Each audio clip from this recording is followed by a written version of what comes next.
खाली हम यहाँ पे हिंदू मुस्लिम ना करें, गरीब अमीर ना करें। उद्धव ठाकरे की जो सेना है मशाल, वो कुछ सीटों के ऊपर बी टीम का काम कर रही है। खाली मुंबई में चमकीली बिल्डिंग ना देखें, लंबी लंबी बिल्डिंगें ना देखें, इसके पीछे का जो एक दुखित राज है ये भी समझने की जरूरत है हम लोगों को। मुस्लिमीन नाम है तो ये खाली मुसलमानों की पार्टी है, ये दलित भाइयों की पार्टी है, ये मुसलमानों की पार्टी है, ये गरीबों की पार्टी है, ये सबकी पार्टी है। नमस्कार आदाब दोस्तों, मैं हूं आपका दोस्त खुर्शीद आलम और आप देखना शुरू कर चुके हैं आपका अपना और प्यारा चैनल सेकुलर जनता।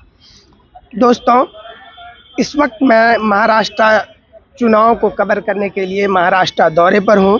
महाराष्ट्र पूरी तरह से चुनावमय है और तमाम तर पार्टियां यहां पर जो है अपना अपना किस्मत आजमा रही है। इस दरमियान मैं आज मौजूद हूँ महाराष्ट्र के एक महत्वपूर्ण विधानसभा क्षेत्र वर्सोवा विधानसभा क्षेत्र में, जहाँ का मुख्य मुद्दा अगर मैं बताऊं तो तटीय क्षेत्र की सुरक्षा, जल प्रदूषण, मछुआरा समुदाय की समस्या एवं बुनियादी सुविधाएं हैं। अगर मैं इससे पहले की बात करूं तो लगातार यहां पर बीजेपी और एक बार बीच में कांग्रेस की जीत हुई थी। इस बार यहाँ के मुकाबला को त्रिकोणीय फाइट दे रहे हैं रईस लस्करिया साहब, जो AIMIM के प्रत्याशी हैं, पहली बार चुनावी मैदान में यहाँ से हैं। जानते हैं रईस लस्करिया साहब से किस मिशन प्लान के साथ इस बार चुनावी मैदान में है। सबसे पहले स्वागत है आपका सेकुलर जनता में। सेक्युलर जनता का चैनल का मैं तहे दिल से शुक्रिया अदा करता हूं कि वो मुंबई में आज हमारे वर्सोवा विधानसभा में आए हमसे बात करने के लिए। आपका शुक्रिया है। बहुत बहुत शुक्रिया। क्या आपके मिशन प्लान है, विजन है, जिसको लेकर के आप जनता के बीच में हैं? देखिए, ये वर्सोवा जो सीट है हमारी मुंबई शहर के अंदर, ये समुद्र किनारे के ऊपर है। यहाँ पे हाई प्रोफाइल लोग रहते हैं जी। जैसे कि पूरी बॉलीवुड यहाँ पे रहती है जी। और इसी को लगती है हमारी झुग्गी झोपड़ियाँ भी हैं यहाँ पे। एक बड़ा तबका यहाँ पे मुसलमानों का भी रहता है। मुझे दुख से कहना पड़ रहा है कि इतने हाई राइज बिल्डिंगें, इतने मुंबई शहर का एक पॉश एरिया जहाँ पे लोखंडवाला है, उसी एरिया के अंदर हमारे BMC के रिकॉर्ड के अंदर यहाँ पे 1400 हमारे कुपोषित बच्चे लोग भी यहाँ पे रहते हैं। इस शहर मुंबई शहर के अंदर आप जो देश की जनता इसे देख रही है उनको लगता होगा कि मुंबई शहर है, सपनों का शहर है, यहाँ पे चमकीली बड़ी बड़ी बिल्डिंगें हैं। लेकिन यहाँ की सच्चाई ये भी है कि यहाँ पे हमारे वर्सोवा के अंदर अंधेरी जोगेश्वरी एरिया के अंदर 1400 बच्चे जो ऐसे हैं जो यहाँ पे BMC के रिकॉर्ड के अंदर कुपोषित हैं। कुपोषण का मतलब यह है कि जो 1 साल से 6 साल के बीच का बच्चा होता है, उनके पास यहाँ पे खाने पीने की आहार प्रॉपर नहीं है, जिसकी वजह से उनके शरीर में जान नहीं आ रही, ताकत नहीं आ रही है। ऐसे बच्चों को हम यहाँ पे हर साल उनके लिए हम यहाँ पे उनको भी खाने पीने की यहाँ पे प्रॉपर व्यवस्था नहीं है। तो ये सारी समस्याओं को लेके हम यहाँ पे चुनावी मुद्दा बना के इसको उतरे हैं कि खाली मुंबई में चमकीली बिल्डिंग ना देखें, लंबी लंबी बिल्डिंगें ना देखें, इसके पीछे का जो एक दुखित राज है ये भी समझने की ज़रूरत है हम लोगों को। खाली हम यहाँ पे हिंदू मुस्लिम ना करें, गरीब अमीर ना करें, लेकिन जो गरीबों के जो दुख है, आज हमारे यहाँ पे बस्तियों में पानी नहीं है, 5-5 दिन, 1-1 हफ्ता पानी नहीं आता है। यहाँ पे बाथरूमों की सुविधा नहीं है। आपको लगता है कि खाली बिहार के गांव खेड़ों में बाथरूम नहीं है, सड़क नहीं है, ये सच नहीं है। मुंबई के भी हमारे जोगेश्वरी वर्सोवा एरिया के अंदर बहुत सारी झुग्गी झोपड़ियाँ ऐसी है जहाँ पे पानी नहीं है, प्रॉपर सैनिटेशन नहीं है, बराबर सड़कें नहीं है। तो ये सारी मुद्दों को लेके हम यहाँ पे चुनावी मैदान में उतरे हैं।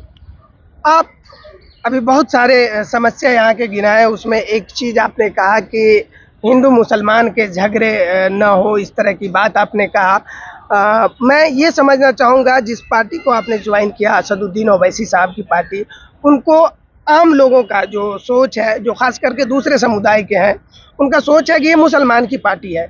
आप यहाँ पे कैंडिडेट हैं और हिंदू मुसलमान की बात ना हो, ऐसा आपका विचार है। आप इनको दूसरे के सामने कैसे रख पाएंगे, क्योंकि आपकी पार्टी के नाम में मुस्लिमीन शब्द है? जी देखिए, मैं खाली यहाँ पे मजलिस इत्तेहादुल मुस्लिमीन का कैंडिडेट नहीं हूँ। मैं मजलिस इत्तेहादुल मुस्लिमीन का मुंबई का अध्यक्ष भी हूँ। मैं उस नाते से, उस जिम्मेदारी से हम ये चुनाव लड़ रहे हैं।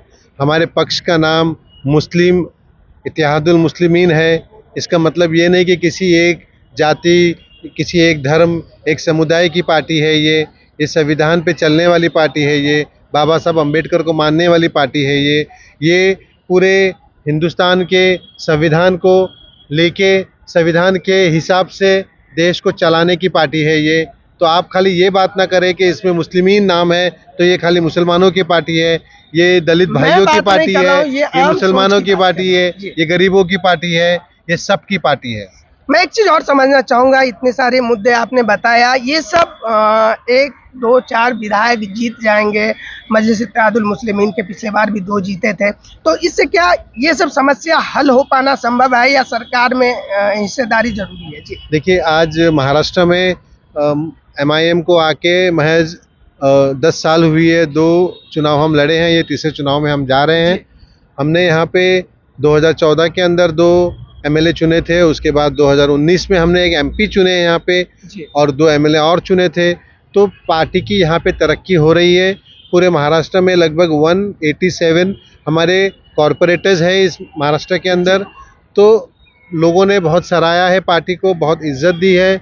लोगों को लगता है कि ये पार्टी आने वाले दिनों में एक बड़ी पार्टी की सूरत में और एक बड़े सेक्युलर पार्टी के तौर पे ये रूप लेने वाली है। ये एक चीज मैं और समझना चाहूँगा कि आमतौर पे महाराष्ट्र में 2 प्रमुख दल माने जा रहे हैं अभी के समय में, एक तो महाविकास आघाड़ी, दूसरा महायुति।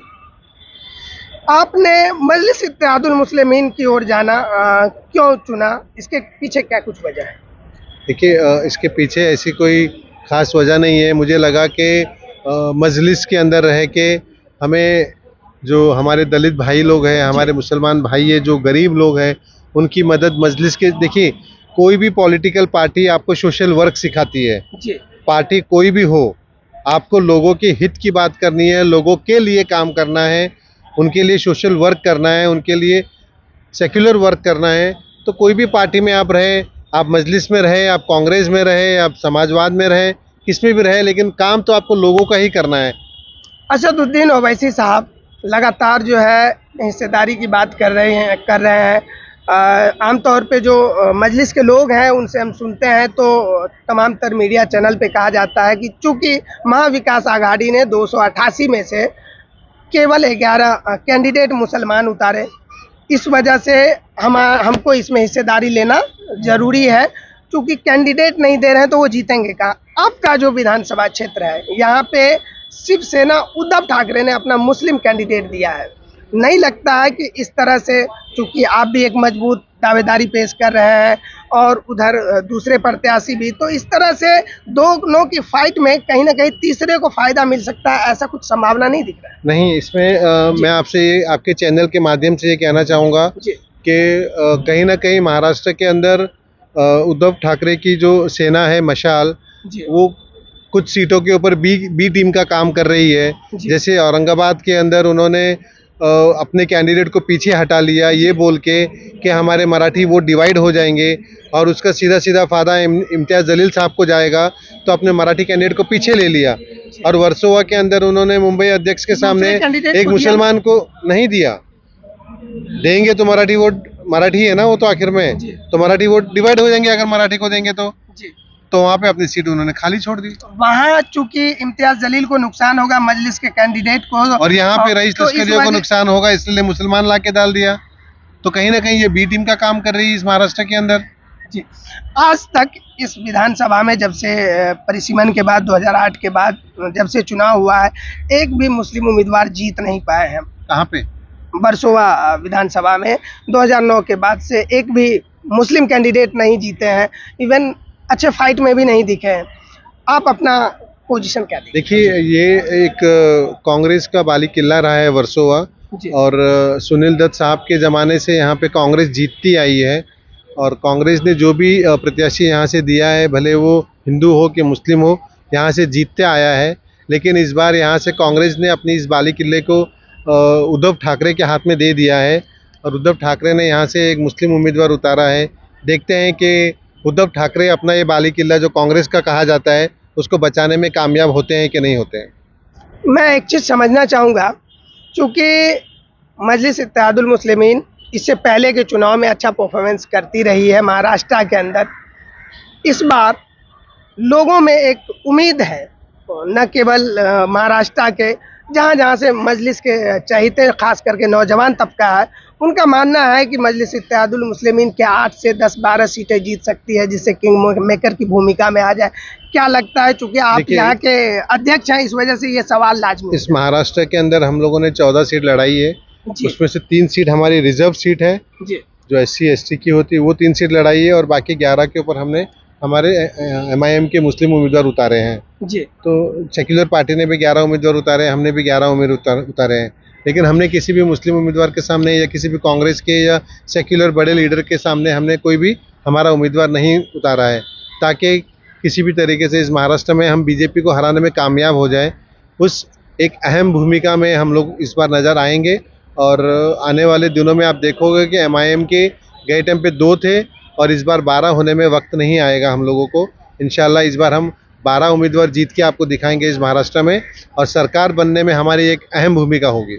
चलते चलते एक अंतिम प्रश्न ये है, जहाँ जहाँ आमतौर पे पहले मजलिस इत्तेहादुल मुस्लिमीन जीती है, ख़ास करके औरंगाबाद में भाईखला का सीट है, इन सभी सीटों पे देखा जा रहा है कि बहुत ज़्यादा तादाद में मुस्लिम उम्मीदवार उतर रहे हैं, जिससे कहीं ना कहीं वोट तकसीम होने का जो है खतरा है। ये किसकी साजिश और क्या, क्यों? देखिए, इलेक्शन है, सभी लोग लड़ते हैं, इसमें कोई साजिश की बात नहीं होती है, पर ये आवाम को सोचना है कि हमें किसको वोट करना है, कौन हमारे लिए खड़े रहता है, कौन हमारे लिए आवाज़ उठाता है, कौन साल भर हमारे लिए बात करता है, कौन हमारे लिए लड़ता झगड़ता है।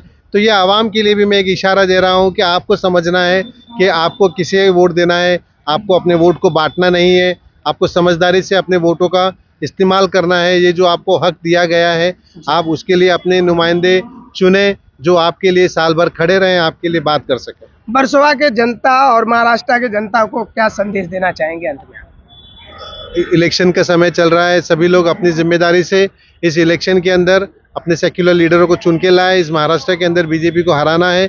जिस तरीके से महाराष्ट्र का इन्होंने वातावरण खराब करने की कोशिश की है, तो आज जनता से हम यही कहेंगे कि अपने वोटों का सही इस्तेमाल करें और सही लोगों को चुन के लाएं। बहुत बहुत शुक्रिया, आपने अपना कीमती समय दिया। तो दोस्तों, हमारे बीच बात कर रहे थे अभी रईस लस्करिया साहब, जो ऑल इंडिया मजलिस इत्तेहादुल मुस्लिमीन के प्रत्याशी है। इस विधानसभा क्षेत्र से अपनी बात बड़ी बेबाकी से रखा। पूरा बातचीत कैसा लगा कमेंट बॉक्स में लिख करके ज़रूर बताएं। और दोस्तों, अगर हमारा ये छोटा सा कोशिश आपको पसंद आता हो तो इस वीडियो को लाइक ज़रूर कीजिएगा, और हाँ, अगर चैनल पर नए हैं, सब्सक्राइब नहीं किया है तो सब्सक्राइब कर घंटी के बटन को ज़रूर दबा दीजिएगा। मिलते हैं फिर किसी दूसरे वीडियो के साथ, किसी दूसरे शख्सियत के इंटरव्यू के साथ। तब तक के लिए दीजिए हमें इजाज़त। जय हिंद, जय भारत।